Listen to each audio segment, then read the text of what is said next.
Good morning everyone.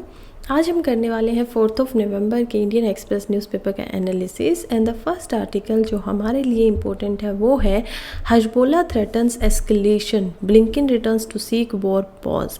तो ये क्या है कि हजबोला का जो ग्रुप है जो लेबनान में ऊपर है, यानी कि इसराइल के ऊपर वाले पोर्शन लेबनान में, उन्होंने थ्रेटन किया है कि अगर अभी वॉर के ऊपर आप लोगों ने यानी कि इसराइल ने अभी सीज़ फायर नहीं किया तो उन लोगों को उनके साथ भी लड़ाई करनी पड़ेगी, यानी वो एक और युद्ध अपना शुरू कर सकते हैं, ऐसा उनका कहना है। इस पे इसराइल का जो प्राइम मिनिस्टर है उन्होंने टिप्पणी दी है कि हम ये युद्ध जो है इसको बंद नहीं करेंगे। लगभग 1 महीना पूरा हो चुका है, हो जाएगा 2 दिन के अंदर, और क्योंकि 7 अक्टूबर को ये शुरू हुआ था और अब 4 नवंबर आज का दिन आप देख ही पा रहे हैं। और इसके अंदर अभी भी इसराइल बिल्कुल भी इस मुद्दे पे अपना कोई स्टेप आगे इसको रोकने की तरफ आगे कदम नहीं बढ़ा रहा है। डेथ और डिस्ट्रक्शन की बात करें तो इसराइल से लगभग 1400 लोगों की डेथ हो चुकी है और पैलेस्टाइन से ये आंकड़ा 9227 लोगों का है। इंजरी की बात करें तो टोटल 5400 से ज़्यादा लोगों को इंजरी हुई है, यानी कि लोग घायल हुए हैं, और पैलेस्टाइन में ये डाटा 20,000 के आंकड़े को पार कर चुका है। नेक्स्ट आर्टिकल अगेन हमारा आता है फर्स्ट पेज से, और इस आर्टिकल में 2 यहाँ पे बात हो रही है। पहला आर्टिकल बोलता है farm fires behind weather behind choke respite likely in 4 days। पहला बोलता है कि कैसे जो दिल्ली के अंदर या अभी नेशनल कैपिटल हमारी जो उसका जो एयर क्वालिटी इंडेक्स है AQI है वो सीवियर की पोजीशन में पहुंच गया है। इस पे हम डिटेल में बात करेंगे क्योंकि और भी बहुत सारे इस पे आर्टिकल आए हैं, एडिटोरियल में आर्टिकल आए हैं। हमारे लिए इम्पोर्टेंट क्यों हो जाता है ये, क्योंकि ठीक है मतलब हो गया है तो क्या हो गया, यूपीएससी के लिए क्यों इम्पोर्टेंट है। यूपीएससी के लिए इम्पोर्टेंट होता है जीएस पेपर 3 में पहले तो एनवायरनमेंट में कि एयर पोल्यूशन क्या है, उसकी इम्प्लीमेंटेशन क्या है, उनके रिजल्ट क्या आते हैं, आउटकम्स क्या हैं एंड एवरीथिंग। दूसरा ये इम्पोर्टेंट हो जाता है जीएस पेपर 4 में भी। अब आप पूछेंगे वो तो इथिक्स का पेपर है, उसमें कैसे इंपॉर्टेंट है। उसमें इम्पोर्टेंट हो जाता है आपकी केस स्टडी के। अगर आपसे पूछ लिया जाता है कि आप इस डिस्ट्रिक्ट के यहाँ पे हेड हैं, आप एक एसडीएम है या फिर आईएएस ऑफिसर हैं और आपके डिस्ट्रिक्ट में ये जो फ़िलहाल जो सिचुएशन बनी हुई है ऐसी सिचुएशन है, तो अब आप उन पे क्या क्या काम करेंगे, आपकी कार्रवाई क्या होगी आगे, आप कैसे उसका मतलब कि मिटिगेशन करेंगे, तो ये वहाँ पे भी आ सकता है एज अ डिजास्टर के रूप में, नेचुरल जो होता है उस चीज़ के रूप में। तो यहाँ पे भी आपको फिर इसकी इम्पोर्टेंस समझ में आएगी। चलिए देखते हैं, थोड़ा अच्छे से समझेंगे हर चीज़ों को, क्यों होता है, कारण पता लगाएंगे, सॉल्यूशंस क्या क्या होते हैं, अलग अलग लोगों का क्या क्या बयान है, उन्हीं से फिर हम अपना मेंस का आंसर तैयार करेंगे। और प्री के लिए बस यही जानना है कि कौन सा पीएम यानी पोल्यूटेंट मैटर निकलता है। मोस्टली 2.5 आता है, स्टबल बर्निंग जब होती है उसके तो 2.5, और यही सबसे ख़तरनाक भी है। PM10 भी होता है, वो आता है ज़्यादातर मतलब डस्ट वगैरह पार्टिकल से, लेकिन 2.5 जो होता है वो आता है stubble burning, road construction, vehicle वगैरह से, ये सब इसको निकालते हैं। और चलिए आगे बढ़ के देखते हैं कि 4 दिन हो गए हैं लगातार दिल्ली के अंदर और ये पोल्यूशन जो है वो इतना सीवियर कंडीशन में आ गया। सीवियर कंडीशन कितनी होती है, तो सीवियर कंडीशन होती है जब आपका 400 से 500 के बीच के अंदर अगर AQI आ जाता है। तो ऑलमोस्ट अभी दिल्ली के सभी एरियाज़ में AQI जो है वो 450 प्लस है।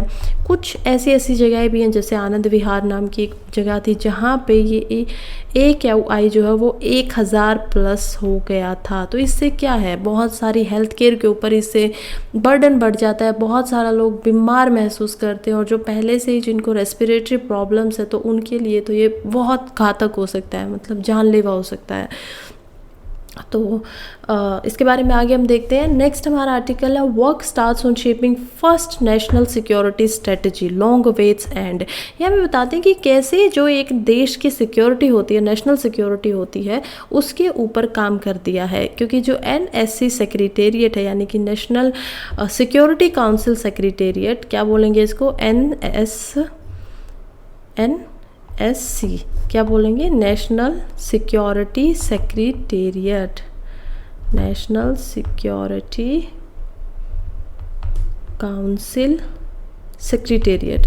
तो ये जो NSC है इसने क्या किया है कि इन्होंने सेक्रेटेरिएट, इन्होंने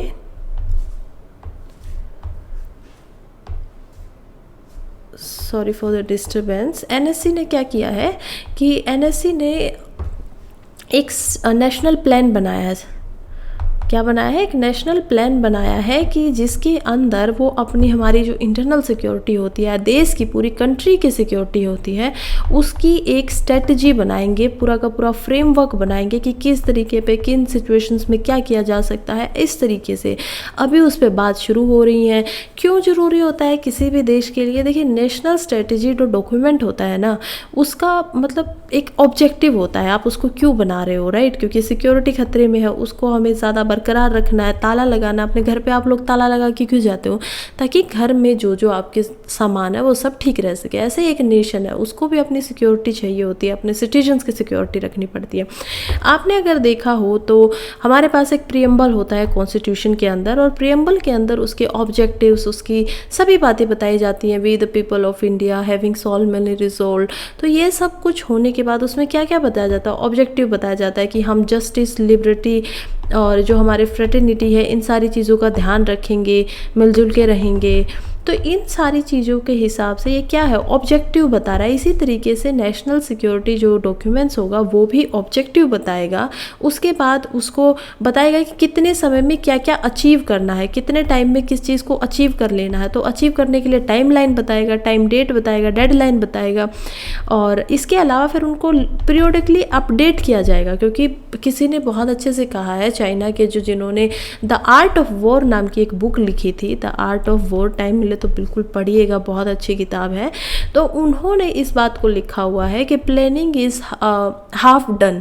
मतलब कि प्लानिंग जो होता है, आप कोई भी काम करना चाहते हो ना, तो आपने उस काम को पहले ही अगर प्लान कर लिया तो आपका वर्क ऑलरेडी पूरा हो गया। उसी बुक में ये बात भी बोली गई है कि कैसे किसी योद्धा जो होता है और वो उसी समय जीत जाता है जिस समय वो युद्ध में जाने से पहले अपने दिमाग में जीत जाता है। यानी आपकी प्लानिंग जो है वो मोस्ट इंपॉर्टेंट पार्ट होती है किसी भी चीज़ को अचीव करने का। तो उसी तरीके से उसी फ्रेमवर्क को यहाँ पे दिमाग में रखते हुए जो सेक्रेटेरिएट है वो नेशन की सिक्योरिटी के लिए यहाँ पे काम कर रही है। नेक्स्ट पेज पे चलते हैं। Again, will Delhi see odd even soon? क्या दिल्ली के अंदर कुछ अभी ठीक होने को मिलेगा? ये हमारे लिए ज़्यादा इंपॉर्टेंट है नहीं। लेट्स सी कुछ और चीज़ें। मैंने आप लोगों को बताया था कि कैसे ये हमारे GS4 का जो पेपर है उसमें एज अ केस स्टडी पूछा जा सकता है। तो पहला यहाँ पे यही है कि कब कैसे कर सकते हैं। यहाँ पे एक IAS ऑफिसर है या आप कोई IMD के अंदर मेट्रोलॉजिकल डिपार्टमेंट के अंदर अभी हेड हैं और आपके ऊपर ये बात आई है कि चलिए अब आप इसको सॉल्व ये प्रॉब्लम को। आप क्या करेंगे? जहाँ पे कुछ बताया हुआ है पहले ही उनको थोड़ा सा ध्यान से सुन लीजिए, क्योंकि बाद में हो सकता है याद रह जाए, बाद में फिर आप इसको लिख सकते हो। तो पहले अगर जो स्टेज 1 क्या होती है, जैसे दिल्ली के मामले में देखा जाए तो स्टेज 1 के अंदर क्या किया गया? स्टेज 1 के अंदर किया गया है जो कि जिसके अंदर आई जो है वो पुअर स्टेट में है, यानी 201 से लेके 300 तक है। इसके अंदर क्या है कि सबसे पहले अब आप क्या करेंगे, अगर आपका क्या हुआ यानी कि एयर क्वालिटी इंडेक्स इतना ज़्यादा पुअर कंडीशन में आ जाएगा, तो सबसे पहले जो भी कंस्ट्रक्शन होता है उसको स्टॉप कर दिया जाना चाहिए।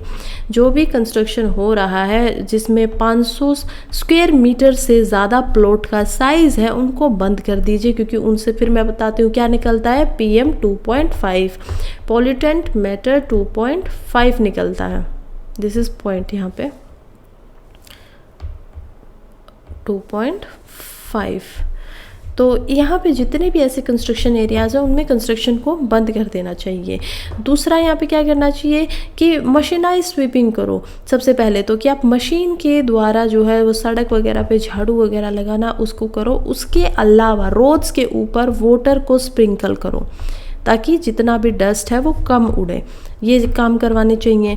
थर्ड नंबर पे क्या करवाना चाहिए कि आप गाइडलाइन को इन्फोर्स करो, कि आप बताओ कि एंटी स्मोक गन्स वगैरह का ये सब जो साइट्स होती हैं, कंस्ट्रक्शन जो साइट्स होती हैं, उनके लिए गाइडलाइंस बनाइए कि देखिए आप लोग अभी जनरेटर वगैरह जो है उनको ना चलाइएगा, ठीक है। इंडस्ट्रियल में कम यूज़ करिएगा बिल्कुल ही, अभी थोड़ी सी सिचुएशन ख़राब है और मत करिए इनका यूज़।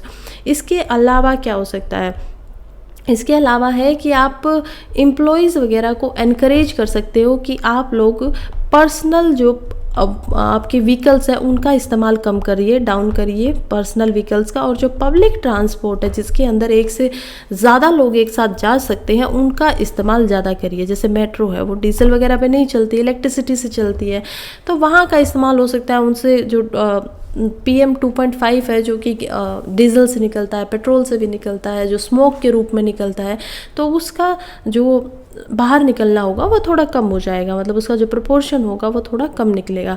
सेकंड हमारे पास आती है स्टेज 2। स्टेज 2 में क्या क्या किया जा सकता है? स्टेज 2 होती है जब आपका AQI 300 से लेके 301 से लेके 400 तक पहुंच जाता है, ठीक है। अभी इससे ज़्यादा है तो हम देखेंगे कि अभी की कंडीशन के अंदर क्या क्या सोल्यूशन हो सकते हैं। तो स्टेज 2 के अंदर सोल्यूशन सबसे पहले वाले जितने हमने डिस्कस किए वो तो होंगे ही, उसके अलावा क्या क्या किया जा सकता है। तो इसमें क्या कर सकते हैं कि अब जो डीजल और जनरेटर था जिसको पहले सिर्फ कंस्ट्रक्शन साइट्स और सिर्फ इंडस्ट्रियल साइट्स पे मना किया गया था, अब उनको बोला जा सकता है कि आप लोग सिवाय इमरजेंसी के, एक्सेप्ट इमरजेंसी, कहीं पे भी इनका इस्तेमाल ना किया जाए, कहीं पे भी इनका इस्तेमाल ना किया जाए एक्सेप्ट इमरजेंसी। सेकंड यहाँ पे क्या हो सकता है कि पार्किंग फ़ीस को बढ़ा देनी चाहिए। पार्किंग फ़ीस जो होती है कहीं पे भी उसको इंक्रीज़ कर देना चाहिए। थोड़ा सा RBI जैसा हो गया कि रेपो रेट को बढ़ा दो। रेपो रेट बढ़ेगा तो क्या होगा, ऑटोमेटिकली जो लोन लेने वाले लोग हैं वो कम हो जाएंगे, क्योंकि इंटरेस्ट जो है बैंक्स का लोन के ऊपर वो ज़्यादा होगा। इसी तरीके से अगर आप पार्किंग की फ़ीस बढ़ा देंगे तो प्राइवेट जो ट्रांसपोर्ट है वो धीरे धीरे डाउन हो जाएगा, ऑटोमेटिकली इनडायरेक्टली वो इम्पैक्ट करेगा इसके ऊपर। और पब्लिक, फिर से जो हमने कहा था कि एनकरेज करने से तो काम नहीं बन रहा है, तो अब उनके ऊपर थोड़ा सा क्या करना पड़ेगा, स्ट्रिंजेंट होना पड़ेगा और फैसले लेने पड़ेंगे। और इसके बाद ऑगमेंट कर देना चाहिए कि जो इलेक्ट्रिक बसेस हैं, मेट्रो सर्विसेज हैं, वो ज़्यादा से ज़्यादा फ्रीक्वेंसी के अंदर चलें, और जो डीजल वाली बसेस हैं या ऐसे कुछ हैं उनको कम किया जाए। तो इस चीज़ का भी ध्यान रखा जाना चाहिए। फिर हम आगे बढ़ते हैं, हम चलते हैं स्टेज 3 की तरफ। स्टेज 3 में क्या है?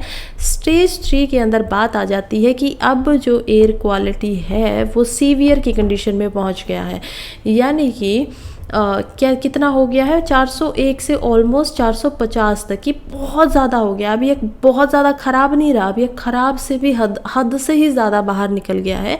अब ये बहुत ज़्यादा नुकसानदायक है किसी के लिए भी। अब ये सिर्फ जो बीमार हैं उनके लिए नुकसानदायक नहीं, अब ये सिर्फ छोटे बच्चों के लिए नहीं, अब ये सब के लिए नुकसानदायक है, सभी उसमें कोई भी अडल्ट लग जाए।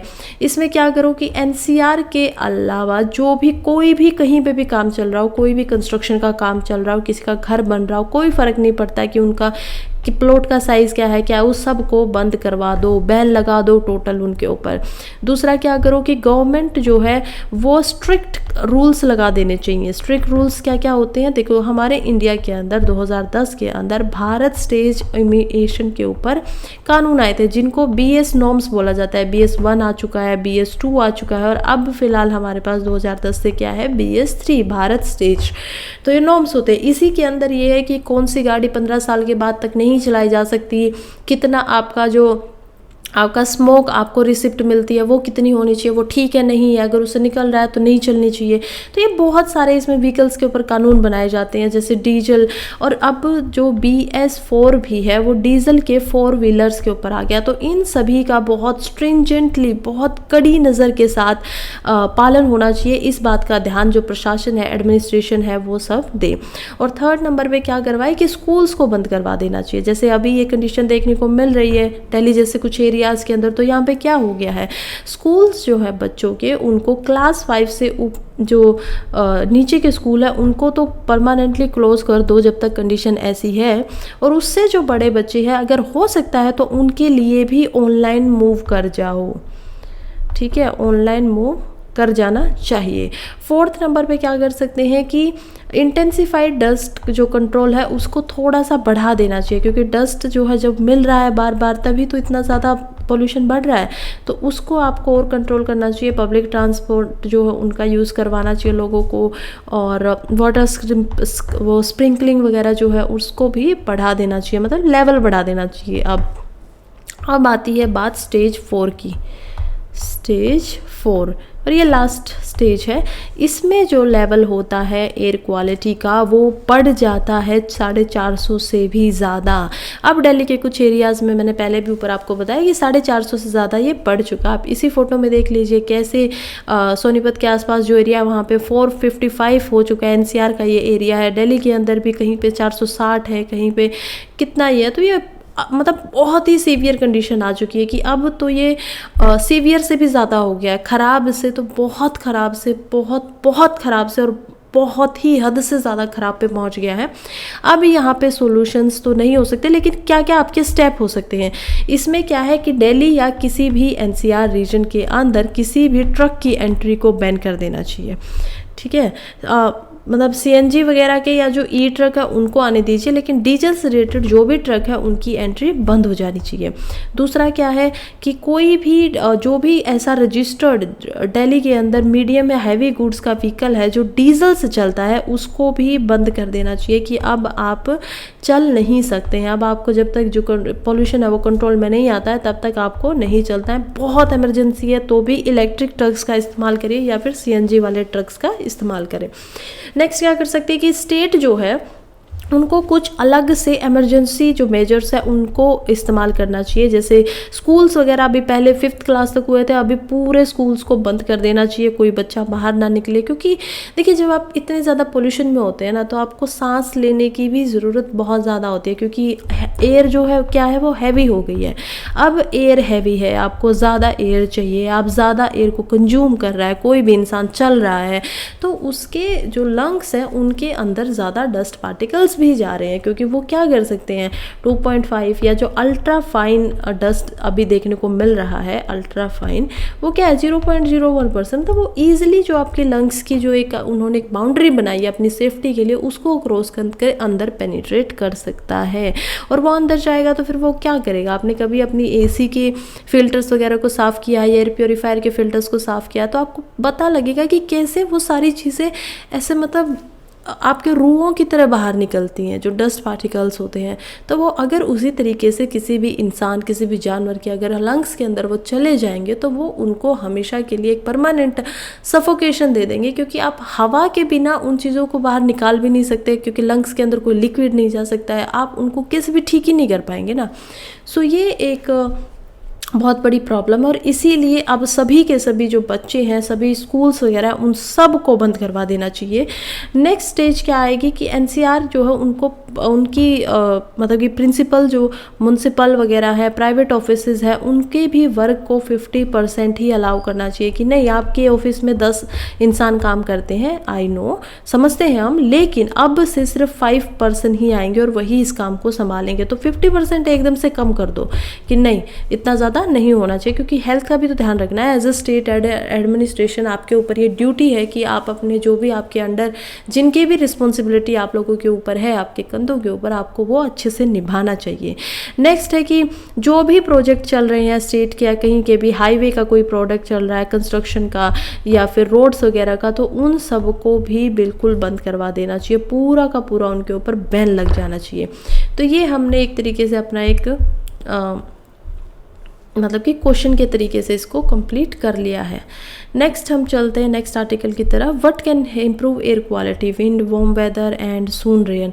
तो ये वही बता रहे हैं कि 3 कारण से कि क्यों एयर की क्वालिटी इतनी ज़्यादा ख़राब हुई है। पहली बात है कि विंड की, कि हवा जो है वो हवा मतलब ये सिर्फ दिल्ली की बात नहीं हो रही, यहाँ पे आप इसको एज अ मतलब ऐसे रीजंस ले सकते हो कि सेकेंडरी रीजंस क्या है, प्राइमरी रीजंस क्या क्या है जो बहुत ही मतलब कि बिल्कुल पहली बार हो रहे हैं, बिल्कुल अभी हुए ही हैं, जो ट्रिगर किया है जिन्होंने, वो सारे रीज़न लिखी है। स्टेबल पर्गनिंग हो गई है, विंड्स की डायरेक्शन चेंज हो गई है, ये हो गया वो हो गया, लेकिन सेकेंडरी में फिर आपको बताना भी पड़ेगा ना कि और क्या क्या रीजंस है। तो वहाँ पे हम लिख सकते हैं कि विंड, अगर हवाओं की जो स्पीड है वो कम होती है, अगर वो ज़्यादा तेज़ी से नहीं चल रहे हैं और कम चल रहे हैं, तो इसका मतलब क्या होगा कि वो डस्ट के जो पार्टिकल्स हैं उनको स्पीडली कहीं से हटा नहीं पाएंगे।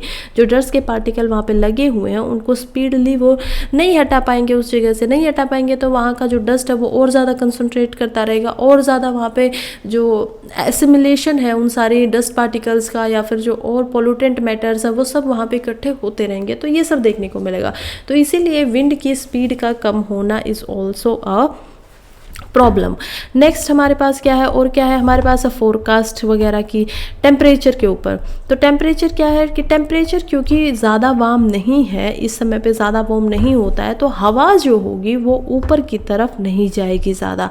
अगर वो ट्रोपोस्फेयर जो है हमारा, ट्रोपोस्फेयर आप लोगों को पता ही होगा कि जो हमारा एटमॉस्फेयर है वो बहुत सारी लेयर्स में बटा हुआ है, ठीक है। ऑलमोस्ट 4 लेयर्स तो यहाँ पे हैं ही, वैसे 5 भी होती हैं ऊपर वाली, आयनोस्फेयर।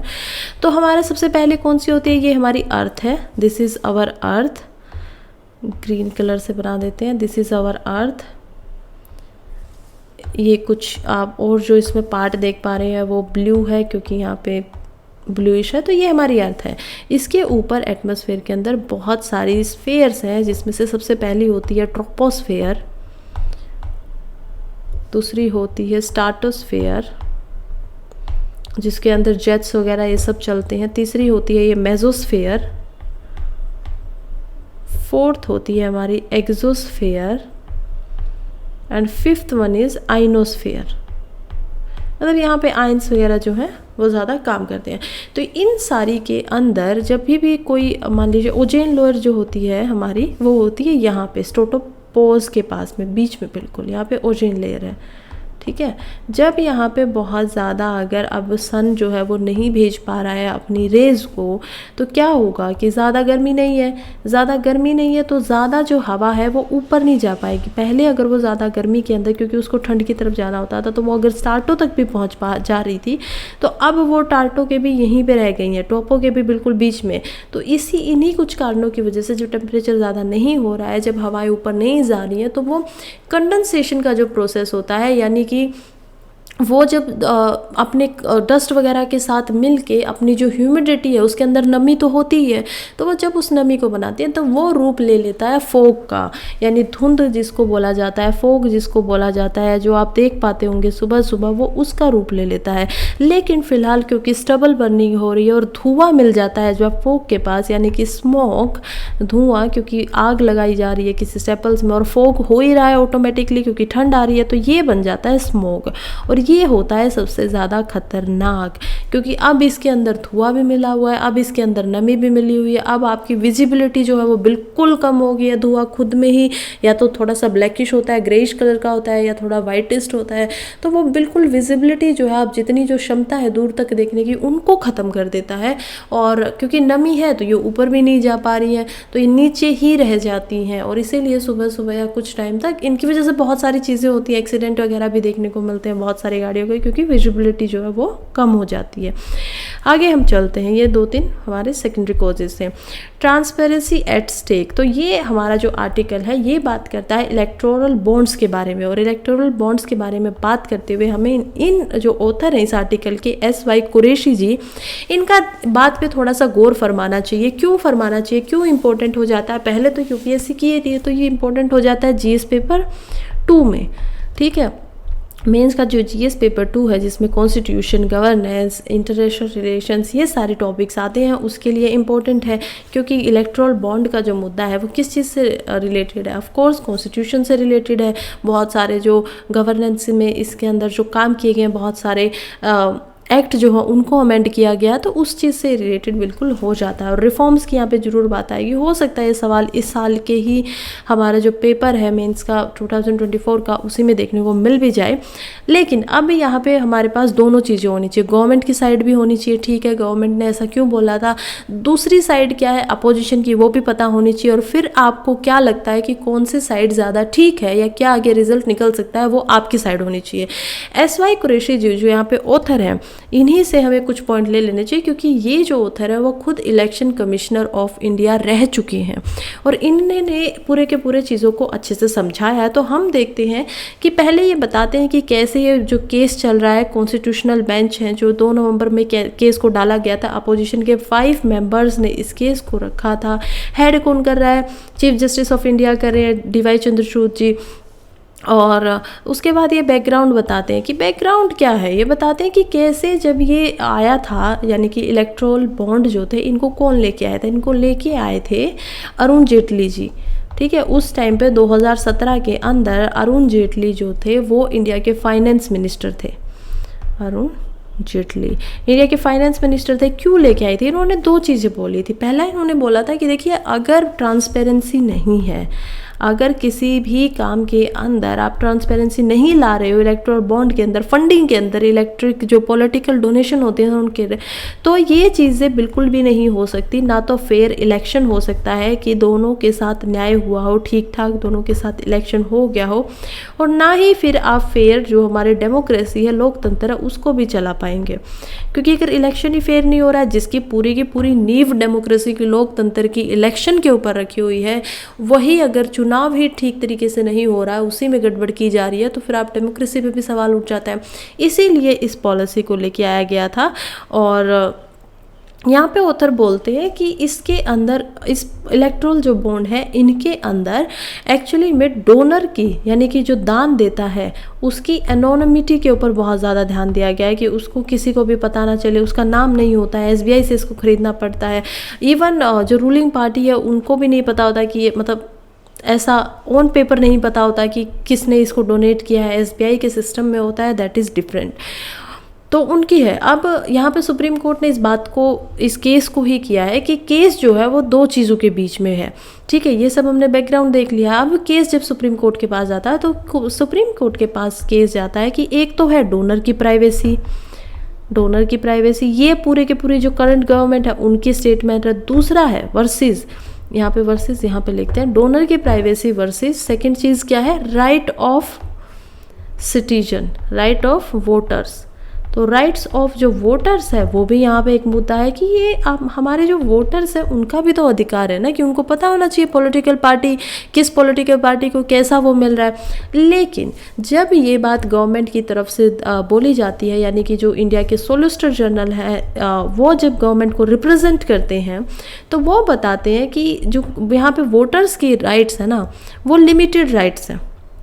यानी कि उनको कुछ चीज़ों का पता होना चाहिए, ठीक है, लेकिन कुछ का नहीं भी पता है। तो ये विचार तो बहुत अच्छा है कि ऐसा आइडल है बिल्कुल कि हाँ ऐसा होना चाहिए, लेकिन यहाँ पे प्रैक्टिकलिटी की बात आती है। प्रैक्टिकल होने पे समझ में आता है कि ऐसा ना भी हो तो इतना फ़र्क नहीं पड़ता। तो केस अभी तक इन्हीं 2 मुद्दों पर चल रहा है कि डोनर की प्राइवेसी की ज़्यादा महत्वपूर्ण है या जो राइट्स है वोटर्स के किसी चीज़ को जानने के, वो ज़्यादा महत्वपूर्ण है।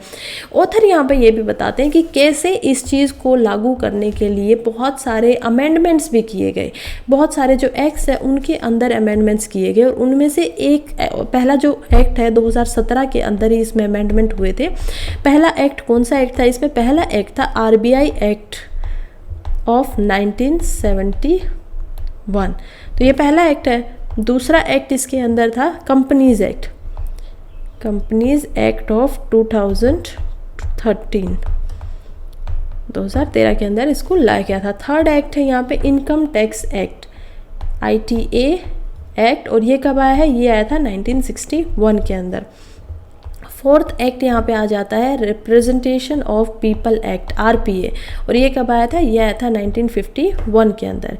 एंड फिफ्थ एक्ट है यहाँ पे फॉरेन कंट्रीब्यूशन रेगुलेशन एक्ट, इसके अंदर भी यहाँ पे वो किया गया, और ये आया था 1976 के अंदर। तो इस एक्ट के अंदर भी ये 5 जो आप यहाँ पे एक्ट दे रहे हैं, इसको लागू करने के लिए इनके अंदर अमेंडमेंट किए गए थे।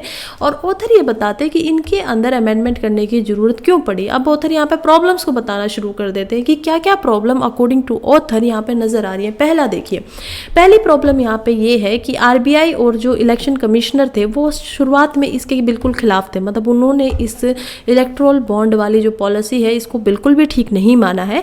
लेकिन 2021 में आते आते जो इलेक्शन कमिश्नर ऑफ इंडिया है उन्होंने अपना फैसला थोड़ा सा बदल लिया, वो थोड़े से इसके साथ भी हो गए हैं, क्योंकि शायद कहीं ना कहीं सुप्रीम कोर्ट ने ये बोल दिया था कि आपको इलेक्शन कमिश्नर ऑफ इंडिया जो है उनके सामने रूलिंग पार्टी को ये चीज़ डिटेल देनी होगी कि उनका कितना फंड कहाँ से उनको मिला है। ठीक है, तो ये आपको खोल को बताना होगा, ऑपोजिशन को नहीं पता चलेगा, दैट्स इज डिफरेंट थिंग। तो लेकिन इन एक्ट्स के अकॉर्डिंग कुछ न्यू रेगुलेशंस की गई। जैसे पहली एक रेगुलेशंस जो यहाँ पे थी, पहला यहाँ पे क्या था कि कोई भी कंपनी ये कंपनीज एक्ट में किया गया इसमें अमेंडमेंट, इसमें था कि कोई भी कंपनी अगर 7% से ज़्यादा जो उसका प्रॉफिट है उसको पॉलिटिकल डोनेशन नहीं कर सकती, उनको डोनेट वो नहीं कर सकती, ऐसा पहला रूल था।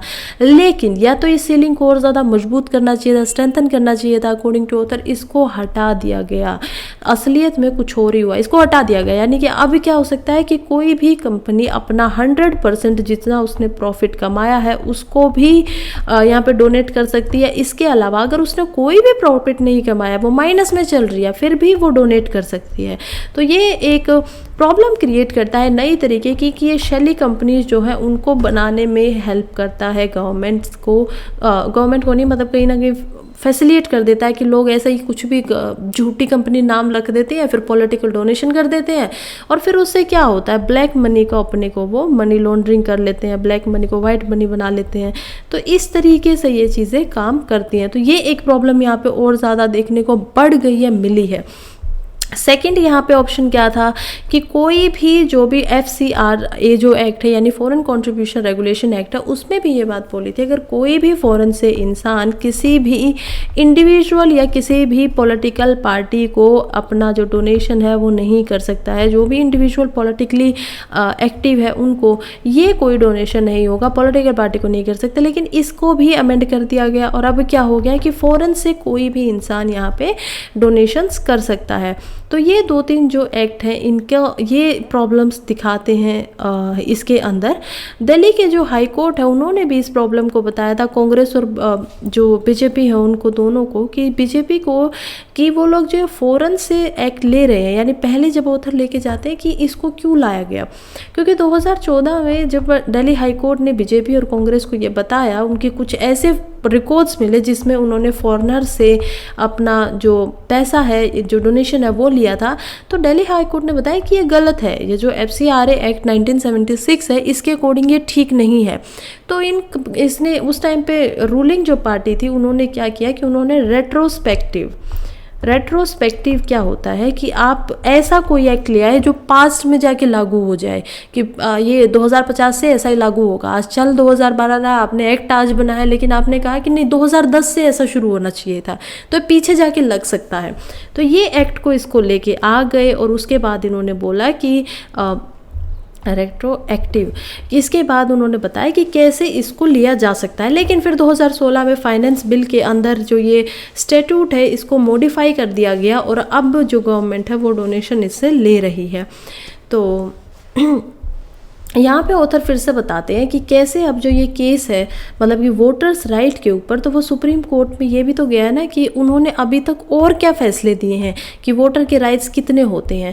तो यहाँ पे ऑथर बताते हैं कि कैसे 2003 में जब हाई कोर्ट जो सुप्रीम कोर्ट है उन्होंने एक फैसला दिया था कि जब भी कोई इंसान पॉलिटिकल इंडिविजुअल होगा, अगर वो इलेक्शन लड़ना चाहता है तो उसको अपने क्रिमिनल रिकॉर्ड्स, यानी अगर उसके ऊपर कोई क्रिमिनल या कोई भी अगर रिकॉर्ड है उसका जेल वगैरह का या कुछ भी, तो उसको उसे बाहर निकाल के रखना होगा, बताना पड़ेगा। ये वोटर का अधिकार है कि वो जिसको वोट दे रहे हो उनको उसके बारे में इतनी डिटेल्स पता होनी चाहिए। इसके अलावा उसको अपनी जो बैकग्राउंड इन्फॉर्मेशन है कैंडिडेट की, जैसे कि एसेट्स की उसकी इन्फॉर्मेशन है कि मेरे पास कितना धन है, कितनी चीज़ें हैं, एजुकेशन का जो बैकग्राउंड है, ये सब कुछ उसको बताना पड़ेगा। 2013 में बोला गया था।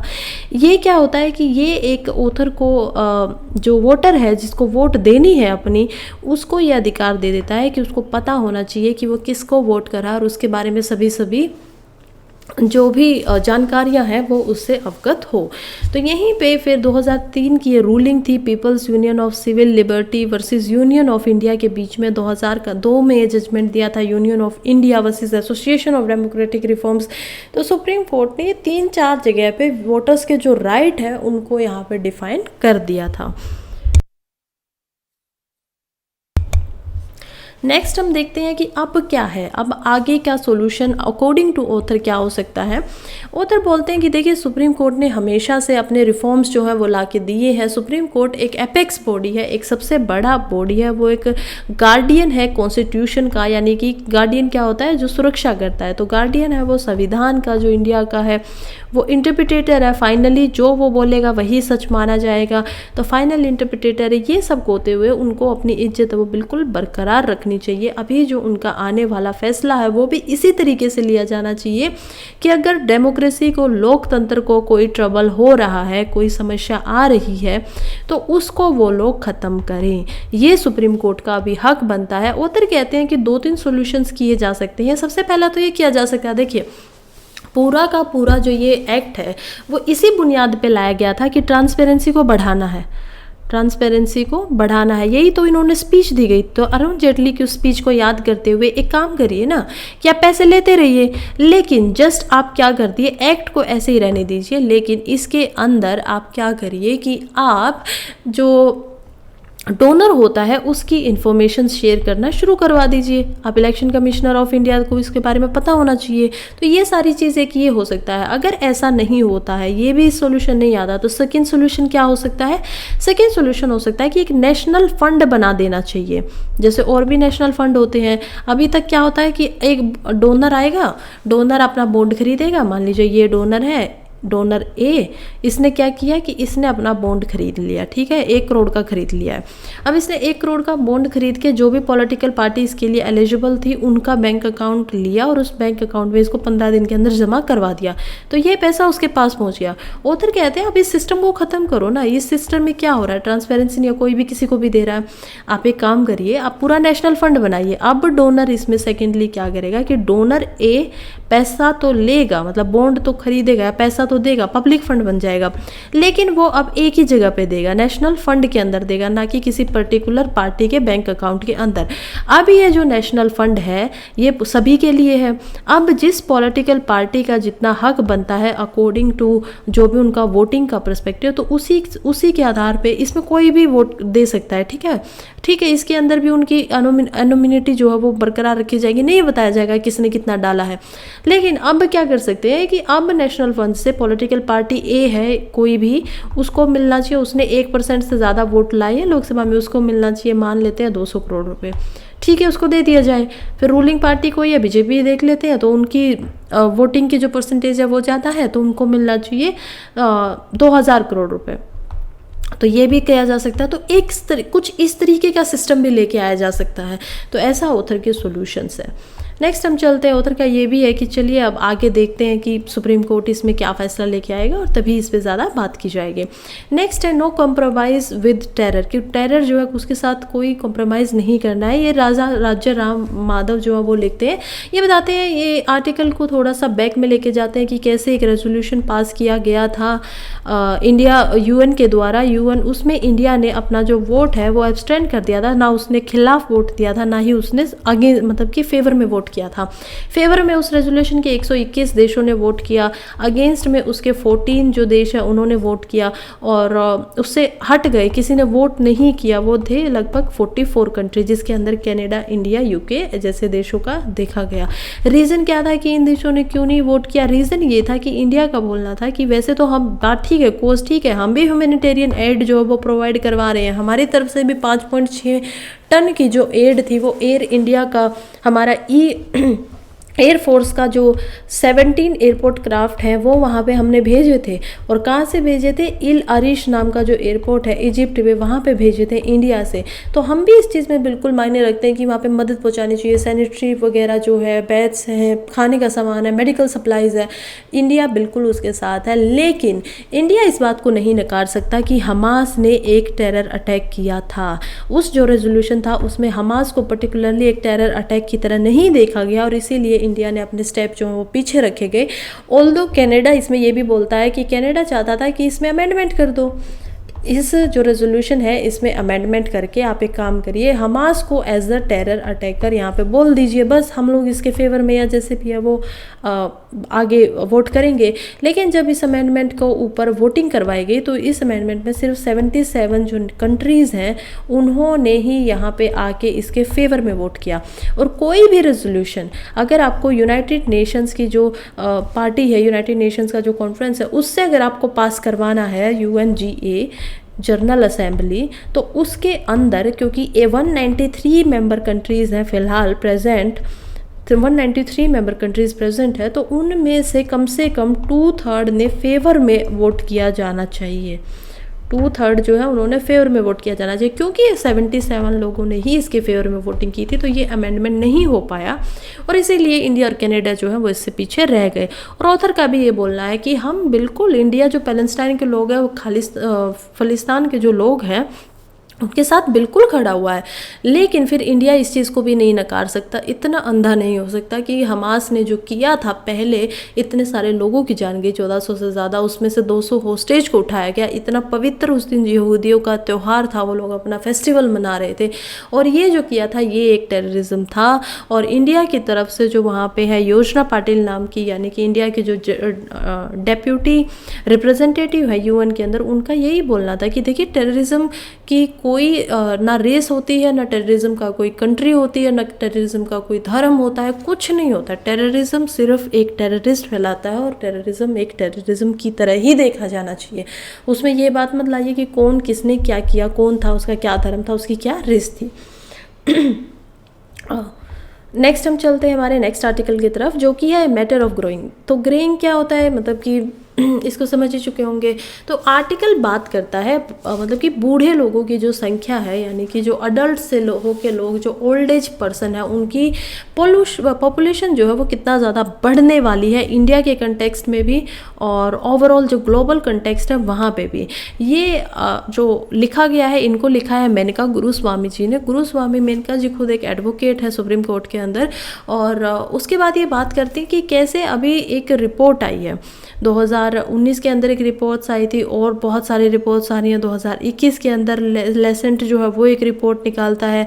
2022 के अंदर जो नेशनल हेल्थ सर्वे होता है वो एक रिपोर्ट दे के बताता है। और 2019 वाले रिपोर्ट्स के अकॉर्डिंग, जो कि यूनाइटेड नेशंस के पॉपुलेशन फंड ने बनाई थी, उसमें यह बताया गया था कि कैसे 2027 तक इंडिया चाइना को ओवर पास कर जाएगा पॉपुलेशन के मामले में। यानी इंडिया की जो पॉपुलेशन है वो चाइना से ज़्यादा हो जाएगी और फिर क्या होगा, इंडिया फर्स्ट कंट्री बन जाएगा वर्ल्ड में जिसकी सबसे ज़्यादा पॉपुलेशन है, फर्स्ट कंट्री।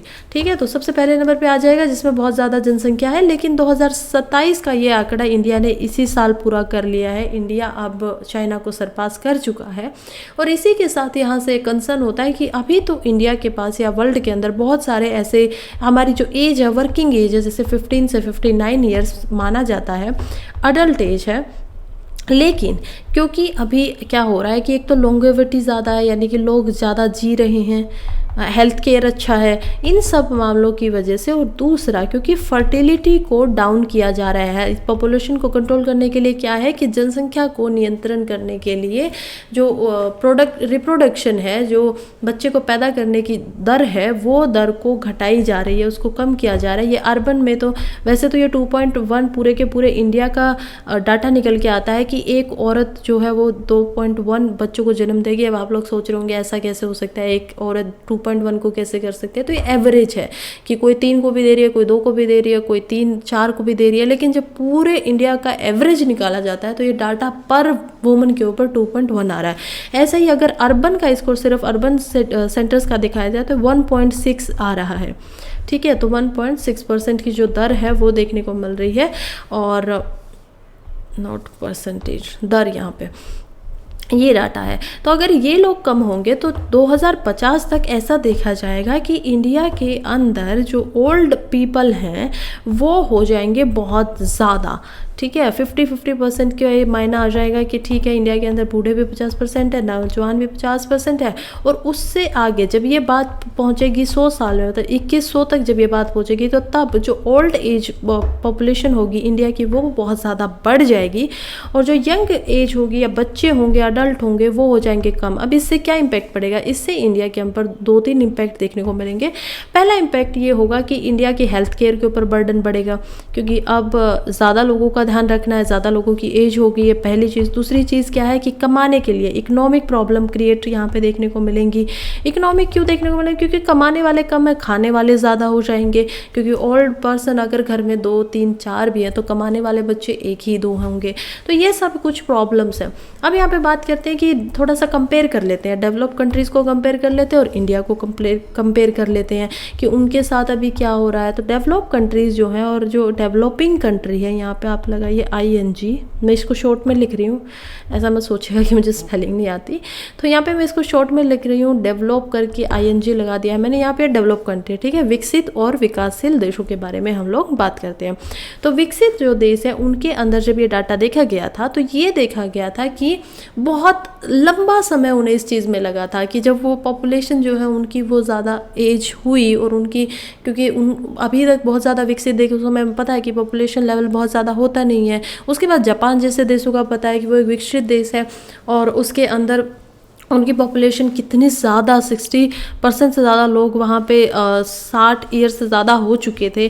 तो ऐसे वो लोग उनको संभाल रहे थे, ठीक है, कोई प्रॉब्लम उन्हें देखने को उसमें नहीं मिली। लेकिन जहाँ उनका डाटा ये 100-200 साल लगा उनको इस मुकाम पे पहुँचने में, डेवलपिंग कंट्रीज़ इसको सिर्फ 50 साल में कवर कर लेंगे। एशिया की कुछ कंट्रीज़ है, साउथ अफ्रीका की कुछ कंट्रीज़ है, तो ये जो कंट्रीज़ हैं ये सारी की सारी 50 साल में उसको कवर कर लेंगी। पहली चीज़ कि टाइम गैप बहुत ज़्यादा देखने को मिला। दूसरा यहाँ पे देखने को मिलता है कि कैसे इन कंट्रीज़ में जब जो ये हुआ था तो उस टाइम पे पर कैपिटा यानी एक इंसान के हिसाब में जितना जो इनको कमाता था वो बहुत ज़्यादा हो चुका था, ठीक है। इसीलिए वो इस चीज़ को सहन कर गए, क्योंकि एक इंसान कमा ज़्यादा रहा है तो ठीक है वो काम चला लेंगे। $3000 तक वो लोग कमा रहे हैं, 8-10 लाख रुपए का एवरेज निकल के आ रहा है एक इंसान का। लेकिन जब बात होती है इंडिया जैसी कंट्रीज़ की या डेवलपिंग कंट्रीज़ की, तो हमें ये पता है कि इंडिया का पर कैपिटा बहुत हाई नहीं है। इवन कल ही के न्यूज़पेपर में हमने देखा था कि कैसे इंडिया का per capita 1.9 lakh per year आता है एवरेज। यानी अगर एवरेज देखा जाए तो पूरे इंडिया में हर इंसान के ऊपर हिसाब लगाया जाए तो हर इंसान का सिर्फ जो पूरे साल की कमाई है वो लगभग 2 लाख रुपए ही निकल के आ रही है।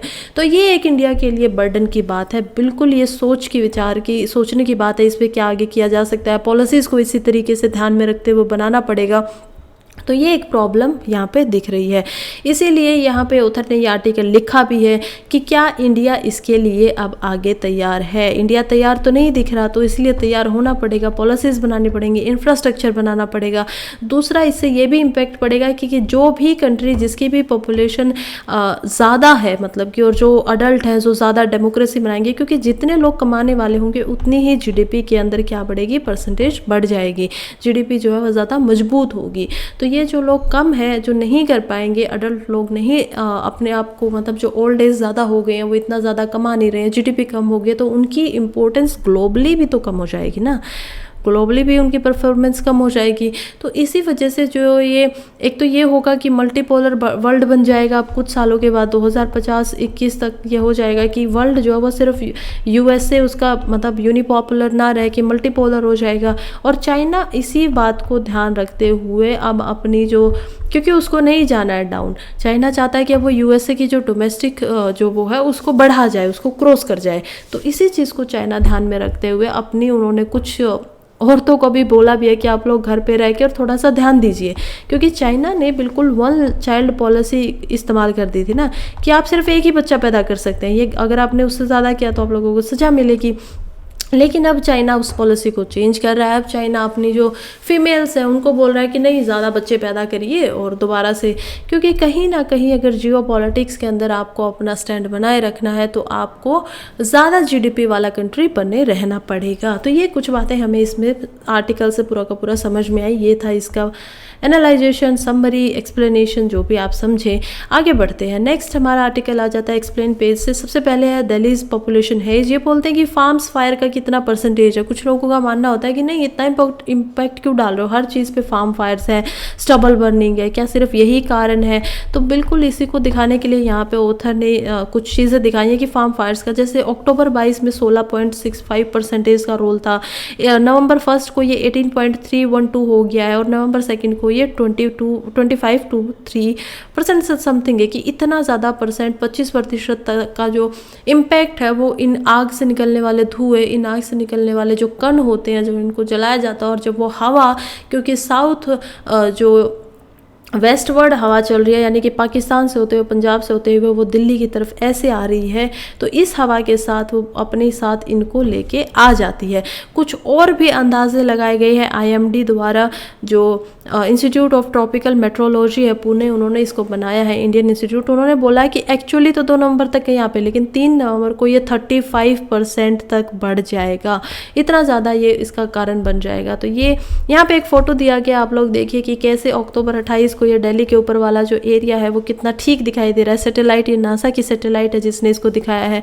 और यहाँ पे नवंबर 3 को आप यहाँ पे इसको कितना धुंधला देख पा रहे हैं, दिखाई नहीं दे पा रहा है। यहाँ पे बहुत अच्छे से अगर ध्यान से इस जगह को देखेंगे तो ऊपर बहुत स्मोक दिखाई दे रहा है। तो ये यहाँ पे डिफरेंसेस को बता रहा है।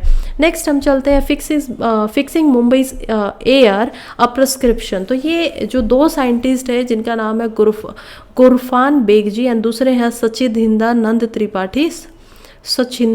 त्रिपाठी। तो ये दोनों साइंटिस्ट हैं एयर क्वालिटी के अंदर, यानी कि एयर के ऊपर, और इन्हीं का जो ज्ञान है उसका ध्यान लेते हुए यहाँ पे पूछा गया कि मुंबई की जो एयर क्वालिटी है उसको कैसे ठीक रखा जा सकता है।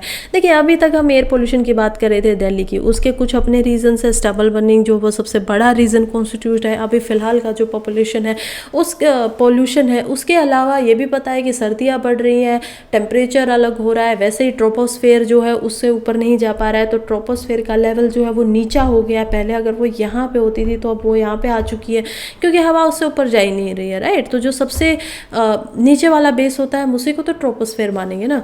तो ट्रोपोस्फेयर डाउन हो गई है तो ऑटोमेटिकली सफोकेशन जो है वो बढ़ रहा है। बहुत सारे मतलब ऐसे कुछ रीजंस हैं, विंड्स वगैरह, टेम्परेचर वगैरह, और सबसे बड़ा रीज़न दिस स्टबल बर्निंग। लेकिन मुंबई के लिए कंडीशन थोड़ी सी अलग है, क्योंकि मुंबई जो है वो तीनों तरह से, यानी तीनों जो उसकी साइड है वो सी से लगी हुई हैं। सी, यहाँ पे भी सी है, यहाँ पे भी सी है, यहाँ पे भी सी है। सिर्फ एक ही तरफ से जो मुंबई है वो लैंड को टच करता है, और इसकी वजह से जो सी से उठने वाली हवाएं हैं वो वहाँ पे आती हैं मुंबई के ऊपर। मान लीजिए कि ये हवा है वाइट कलर से, ये मुंबई के ऊपर इधर से आएगी रात के टाइम में, और सुबह के टाइम में जब वो लैंड से जाएगी, क्योंकि अब देखिए क्यों आएगी सी से, पहले मैं एक बार आपको इसको शॉर्ट में समझा देती हूँ। सी जो होता है, मतलब कि यहाँ पे एक सी है, ठीक है, और यहाँ पे लैंड है, दिस इज़ लैंड, यहाँ पे पानी है, सी है। अब अगर यहाँ पे कोई भी चीज़ ये नीचे तक जा रहा है, अब अगर आपको ऊपर सन है, यहाँ पे सन है बीच में, और ये यहाँ पे शॉर्ट वेव्स के अंदर अपना भेज रहा है, ये यहाँ पे भी भेज रहा है, तो अब क्या होगा कि लैंड जो होगा वो सी से जल्दी गर्म हो जाएगा, क्योंकि सी के अंदर बहुत नीचे जाने तक की जगह है। एक तो वो वैसे ही पानी है, ठंडा है, टेम्परेचर ज़्यादा ठंडा है उसका पहले ही, उससे अलावा उसके पास जाने तक की, नीचे जाने को पेनिट्रेट करने की, बिल्कुल ब्लैक जो होता है वहाँ तक जाने की ज़्यादा जगह भी है, तो ये ज़्यादा होगा। तो ये जो है लैंड, ये बहुत जल्दी गर्म हो जाएगा। और इससे अब क्या करेंगी, क्योंकि मैंने आपको बताया कि हवाएं गर्म से, यानी हाई प्रेशर है, लो प्रेशर है यहाँ पे, तो वो लो प्रेशर की तरफ भागेंगी। यहाँ पे टेम्परेचर ज़्यादा है तो कोल्ड की तरफ जाएंगे। अब वो ऊपर उठेंगी, और ऊपर उठते हुए वो देखेंगे कि यहाँ पे का जो टेम्परेचर है वो कम है, तो वो क्या करेंगे, सी की तरफ मुड़ जाएंगे और यहाँ पे आ जाएंगे। तो इस तरीके से मुंबई में, यानी दिन के टाइम पे क्या होता है कि ये जो हवाएं हैं, ये जो पोल्यूशन होता है, इसको वापस समुद्र की तरफ ले जाती हैं, ठीक है। और अब जब रात का टाइम होगा तो रात के टाइम में कंडीशंस चेंज हो जाएंगी। रात के टाइम्स में क्या होगा, क्योंकि अब ये जो सी है वो गर्म हो चुका है और लैंड जो है वो ठंडा हो चुका है। ऑलरेडी यही होता है, लैंड जल्दी ठंडा होता है, जल्दी गर्म होता है, सी जल्दी गर्म भी नहीं होता है और जल्दी ठंडा भी नहीं होता है। अब पोजीशन थोड़ा सा उल्टी देखने को मिलेंगी। लैंड वाली हम जो हवाएं हैं इनको हटा देते हैं। अब पोजीशन चेंज होंगी, क्योंकि अब ये पानी जो गर्म हो चुका है, अब हवाएं उठेंगी समुंदर से।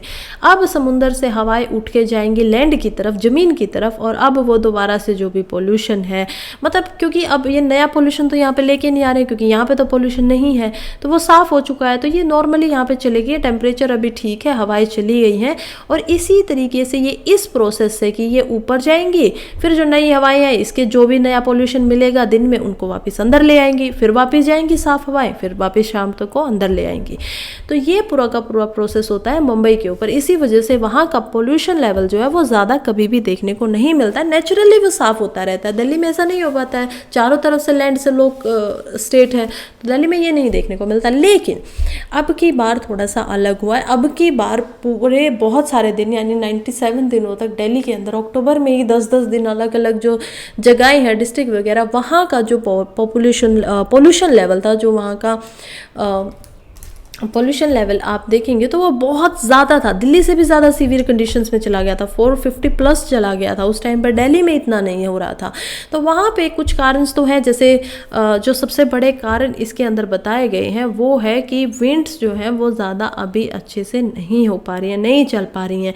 तो विंड का एक प्रॉब्लम है कि वो इतनी स्ट्रॉन्ग नहीं है कि वो उठ के यहाँ से जाके इनको अंदर ले जाए, तो इस तरीके से साफ़ नहीं भी कर पा रहा है। इसके अलावा भी कुछ कारण हो गए हैं। इसके अलावा कुछ कारण है वो क्या है कि जैसे दिल्ली के अंदर जैसे स्टेपल बर्निंग की जैसे प्रॉब्लम देखने को मिले, कुछ ऐसे ही एरियाज मुंबई के अंदर भी हैं, हालांकि ज़्यादा नहीं है बट छोटे बहुत एरियाज है मुंबई के अंदर जो ऐसी ही कंडीशन पैदा कर देते हैं, ठीक है। इसके अलावा जो मुंबई का सबसे बड़ा पोल्यूटेंट कंपोजिशन बनाता है वो होता है वहाँ का कंस्ट्रक्शन।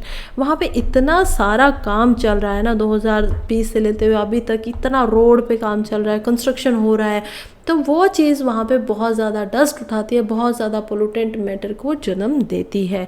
इसमें हमारे पास फिर से सॉल्यूशन आते हैं कि सॉल्यूशन क्या किए जा सकते हैं। अगेन हमारे लिए डिज़ास्टर मैनेजमेंट के पेपर में इंपॉर्टेंट हो जाता है, जीएस पेपर 3 में, जीएस पेपर 4 में फिर से इंपॉर्टेंट हो जाता है। तो 2 ये पेपर से इनमें इंपॉर्टेंट है, इसके अलावा प्रीलिम्स के लिए इम्पोर्टेंट है। तो अब हम देखते हैं कि सॉल्यूशंस क्या क्या है। वो हमने स्टेज 3 वाले देख लिए हैं। इसके अलावा अब हम यहाँ पे बढ़ते हुए सॉल्यूशंस की तरफ नजर लगाते हैं कि गवर्नमेंट्स क्या कर सकती है, सिविक बॉडी क्या कर सकती है, सिटीजन क्या कर सकती है। इन्होंने 3 भागों में इसको बांट दिया। तो सबसे पहले हम देखते हैं कि गवर्नमेंट क्या क्या कर सकती है। गवर्नमेंट क्या क्या कर सकती है। पहले तो गवर्नमेंट कर सकती है कि गवर्नमेंट जो है वो AQI जो है उसकी मॉनिटरिंग को बढ़ा दे। देखिए अभी मुंबई के अंदर सिर्फ 25 AQI मॉनिटरिंग स्टेशंस बने हुए हैं, उनको बढ़ा देना चाहिए। जैसे दिल्ली और लंदन के कंपैरिजन में देखा जाए, दिल्ली एंड लंदन, तो उनके कंपैरिजन में ये जो इनके पास AQI है वो बहुत ज़्यादा है। जैसे लंदन में ये 155 प्लस से भी ज़्यादा है, ताकि पहले पता चल सके। और ये AQI स्टेशन कैसे करते हैं, काम कैसे करते हैं कि इनके अंदर ट्रैप करने का एक फिल्टर्स लगे हुए हैं कि कोई भी डस्ट जो है वो जब यहाँ से हवा जाती है तो वो डस्ट को यहीं पर ट्रैप कर लेते हैं और पता चल जाता है कि कितनी अब कितना ज़्यादा, इतनी परसेंटेज ऑफ हवा के अंदर इतना ज़्यादा डस्ट का वो देखा गया है, कंसंट्रेशन देखा गया है। तो अब इसको बताया जाता है उसी के आधार पे कि AQI यानी कि एयर की क्वालिटी जो है वो किस लेवल की है, तो इसको बढ़ाया जाना चाहिए। गवर्नमेंट ये कर सकती है। दूसरा कर सकती है कि वो एक सेटअप इंडिपेंडेंट कोई कमीशन बिठा सकती हैं, ताकि एयर क्वालिटी, जैसे इंडिपेंडेंट कमीशन ऐसा कुछ है नहीं मुंबई के अंदर, लेकिन दिल्ली के अंदर ऐसा है। तो ऐसे ही दिल्ली NCR की तरह वो लोग क्या करें कि एयर की जो क्वालिटी मैनेजमेंट है, कि अब एयर बनना है, देखो ज़रूरत भी तो नहीं होती थी ना, पहले ज़रूरत नहीं थी, आता था एयर ख़राब होती थी, 3-4 दिन के अंदर समुद्र उसको खुद ही साफ़ कर देता था। लेकिन क्योंकि अभी जो विंड की डायरेक्शन है वो थोड़ा सा चेंज हो गई है, विंड्स जो है वो ऊपर की तरफ ना जाके इधर की तरफ जा रही हैं, तो इसी वजह से प्रॉब्लम जो है वो देखी जा रही है। तो अब यहीं पे एयर क्वालिटी, और ये क्यों हो रहा है, एयर की विंड्स कमज़ोर हो रही है, डायरेक्शन चेंज कर रही है, ये हो रहा है क्लाइमेट चेंज की वजह से। तो इन्हीं कारणों की वजह से क्या करना चाहिए, कमीशन बनाना चाहिए, ताकि मैनेजमेंट के ऊपर ध्यान दिया जाए कि अब हो तो गया है, रोका तो नहीं गया इसको, मतलब नहीं रोक पाए, लेकिन अब इसको मैनेज कैसे करें, अब इसको बचाएं कैसे, तो उस चीज़ पे ध्यान देना चाहिए।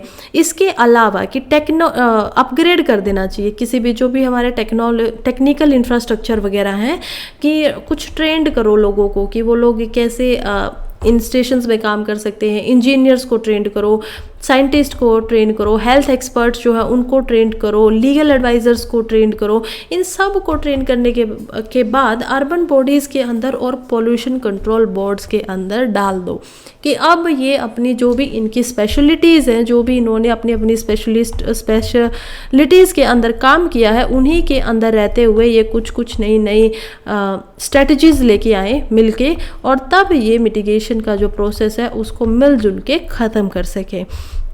इसके बाद होता है कि एक और मतलब कि पॉलिसीज़ बना देनी चाहिए वेहिकुलर जो पोल्यूशन होता है उसको फ्रेम करने के लिए। जैसे BS हमने बात की ना, भारत स्टेज एमिशन का जो होता है, तो उनका BS3 या BS4 जो है, इन दोनों को ज़्यादा स्ट्रिक्टली जो है वो यहाँ पे इम्प्लीमेंट किया जा सकता है। तो ऐसी पॉलिसीज़ का भी ध्यान दिया जा सकता है।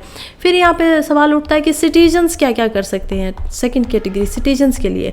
तो ऑथर्स यहाँ पे बताते हैं कि सिटीजन्स के लिए 2-3 काम हो सकते हैं। सबसे पहला काम क्या है, सबसे पहला काम है कि एक तो बहुत ज़्यादा कैंपेन्स करवाने चाहिए, ठीक है।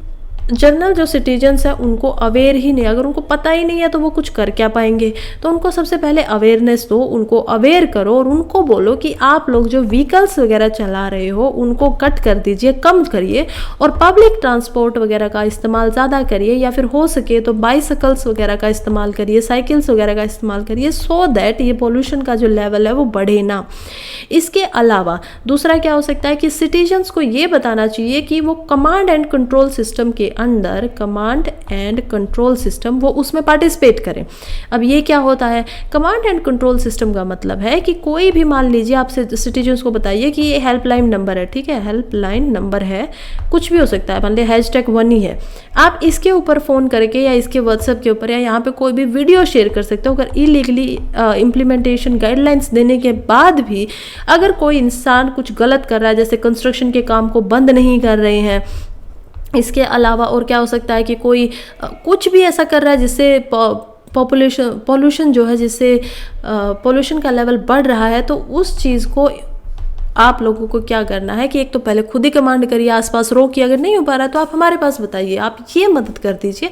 तो ये भी एक हेल्पफुल काफ़ी चीज़ होगी। तीसरा क्या किया जा सकता है कि वो लोग जो पॉलिसीज़ वगैरह है उनको मानने के लिए एनकरेज किया जा सकता है सिटीजन्स को कि देखिए आप ही लोगों के भले के लिए हमें ही रहना है, तो आप लोग समझाइए कि नेचुरल गैस वगैरह का इस्तेमाल किया करें, जो डीजल वगैरह की चीज़ें, पेट्रोल वगैरह की चीज़ें उनसे थोड़ा कम रहें, क्लीन कंबशन मेथड का इस्तेमाल कीजिए, इलेक्ट्रिक जो चीज़ें हैं उनका इस्तेमाल कीजिए। तो ये सब चीज़ों के लिए भी उनको इनकरेज किया जा सकता है। और इसके अलावा आई थिंक हो गया है पूरा का पूरा, म्यूनसिपलिटीज़ पार्टीज़ के अंदर वो लोग बना सकते हैं।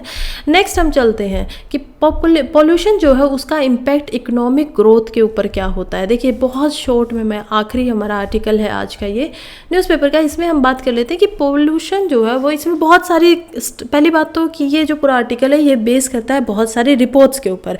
जैसे एक रिपोर्ट है द लैंसेट की, ठीक है, द लैंसेट क्या है, एक बहुत ही रेपुटेशनल एक जर्नल है, और उसके अंदर बहुत जो बड़े बड़े साइंटिस्ट होते हैं, जैसे हमारे यहाँ पे अभी कुछ बच्चे जो हैं, हम UPSC का इंडियन एक्सप्रेस या द हिंदू न्यूज़पेपर पे भरोसा करते हैं, क्योंकि हमें लगता है कि इस पर ठीक है, थोड़े एक्सपर्ट लोग आते हैं, वो लोग अपनी राय रखते हैं, उनसे हमारी राय मजबूत होगी, हम जो स्टेटमेंट देंगे वो हम लोगों के लिए मजबूती पैदा करेगा, क्योंकि हम इसमें नेगेटिव मतलब कि अगेंस्ट भी देखते हैं, फॉर भी देखते हैं, कोई उनके साथ बोल रहा है, कुछ कोई इंसान उनके खिलाफ बोल रहा है, फिर हम लोग उन्हीं, और जो बोल रहा है वो बोल रहा है फैक्ट्स के ऊपर, ऐसे ही नहीं बोल रहा है कुछ भी हवा में बातें किए जा रहे हैं, वो यहाँ पे नहीं दिख रहा, बोल रहे हैं तो किस चीज़ के ऊपर बोल रहे हैं, फैक्ट्स के ऊपर यहाँ पे बात हो रही है। तो उसी को ध्यान में रखते हुए ऐसा ही लैंसेट है जिसमें काफ़ी स्पेशलिस्ट लोग जो आते हैं वो लोग इसको छापते हैं। सेकेंड, RBI के डिपार्टमेंट ऑफ इकोनॉमिक्स की जो पॉलिसी रिसर्च है उनकी रिपोर्ट है फाइनेंस के ऊपर 2022-23 की। तीसरा यहाँ पे देखने को अगर मैं आपको बताऊं तो यहाँ पे जो यूरोपियन जीडीपी के जो बैंक है उनकी भी रिपोर्ट्स हैं। तो ये 3 4 5 6 जो है रिपोर्ट्स यहाँ पे देखने को मिलती हैं, और वो बता दें कि पोल्यूशन की वजह से हेल्थ के ऊपर प्रॉब्लम होती है लोगों के, और हेल्थ की वजह से फिर आप देख ही सकेंगे कि उनकी जो प्रोडक्टिविटी है वो भी कम हो जाती है। आप बेशक वो आपके काम आके जरूर कर रहे हैं, 10 घंटे करते थे अभी भी 10 घंटे कर रहे हैं, लेकिन पहले जितना 10 घंटों में करते थे उतना अब 10 घंटों में नहीं कर रहे हैं। काम होने की जो प्रोडक्टिविटी है वो डाउन चली जाती है, और जिसकी वजह से जीडीपी के ऊपर फर्क पड़ता है। कुछ काम ऐसे हैं आउटडोर काम होते हैं, जैसे एग्रीकल्चर का काम है, कंस्ट्रक्शन का काम है, मैंने देखा ना कैसे इन सब कामों को बंद कर देना चाहिए। तो ऐसे ही इंडिया के अंदर अगर लगाया जाए पूरा पॉल्यूशन की वजह से जितना जीडीपी हमारा कम होता है, तो वो एवरेज आरबीआई के अकॉर्डिंग 4.5% निकल के आता है। कि अगर पूरे साल का आप निकालेंगे तो 4.5% जो जीडीपी बढ़ सकता था वो पॉल्यूशन की वजह से कम हो जाता है, रह जाता है, उतना बढ़ नहीं पाता है। ऐसा ही और भी जैसे यूरोपीय की जीडीपी है उसमें भी ये देखने को मिलता है कि वहाँ का भी जो शेयर है आउटडोर का, वहाँ की इकोनॉमी का वो 25% जो जीडीपी है वो बाहर जाके करने वाले कामों से मिलती है। इंडिया के अंदर ये शेयर बहुत ज़्यादा है, 40% से ज़्यादा जो काम है वो एग्रीकल्चर या बाहर जाके काम होने वालों में से है। 4 इसके मेन एरियाज़ है जिसमें हमें ये जो डाउनफॉल है पोल्यूशन की वजह से वो देखने को मिलता है। पहला इसका एरिया है वो है प्रोडक्टिविटी कॉस्ट बहुत होता है, क्योंकि बहुत सारे लोग आते नहीं है, हेल्थ की वजह से वो लोग जा नहीं पाते हैं।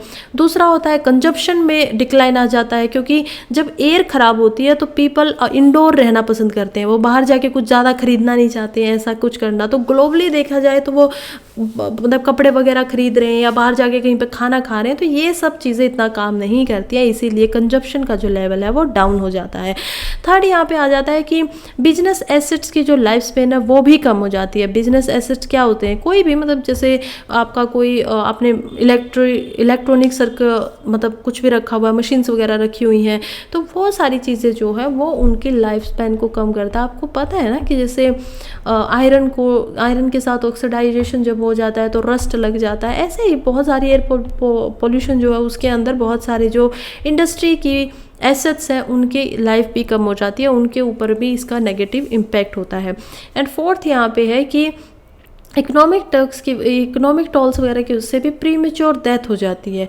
बहुत सारे लोगों की डेथ होती है मतलब ऑलमोस्ट, और उसी की वजह से जो नंबर ऑफ डेज़ है वर्क डेज़ वो भी इसमें कम हो जाते हैं। तो ये सारे के सारे चैलेंजेस हैं इंडिया के लिए। यहाँ पे बड़े बड़े क्या चैलेंजेस, अभी तक तो हम वर्ल्ड वाइड ये सारी बातें कर रहे थे। इंडिया के अंदर देखा जाए तो ये देखने को मिलता है कि वर्ल्ड के अंदर जो पहली 30 सिटीज़ हैं, यानी सबसे ज़्यादा हाईली पॉल्यूटेड सिटीज़ है, उसमें से 20 सिटीज़ इंडिया के अंदर हैं। तो पूरे वर्ल्ड में 205 से ज़्यादा देश हैं, कंट्रीज़ हैं, उनके अंदर से 30 सिटीज़ को निकाला जाता है, शहरों को। कितने अनगिनत शहर, मतलब अनगिनत तो नहीं हो सकते, उनको गिना जा सकता है, लेकिन अप्रोक्सीमेटली कितने ज़्यादा सिटीज़ होंगी पूरे वर्ल्ड में, और उनमें से भी सबसे ज़्यादा 30 में से भी 20 सिटीज़ इंडिया के अंदर निकलती है। तो कितना एक तरीके से दुर्भाग्य की बात है ये।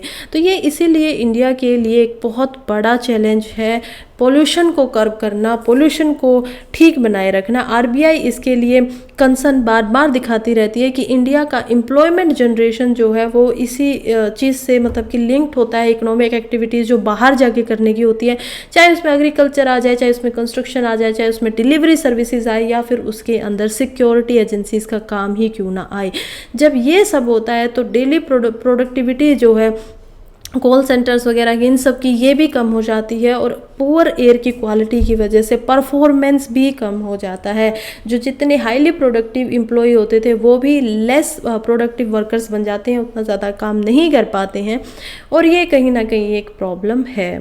तो ये है हमारा आज का पूरा के पूरे न्यूज़पेपर का एनालिसिस, एंड यहाँ पे हम अपने न्यूज़पेपर को करते हैं ख़त्म। Thank you so much for being here, all the very best. 198 days अभी प्रीलिम्स के लिए बचे हुए हैं, तो अपनी तैयारी ज़ोरों शोरों से करते रहिए।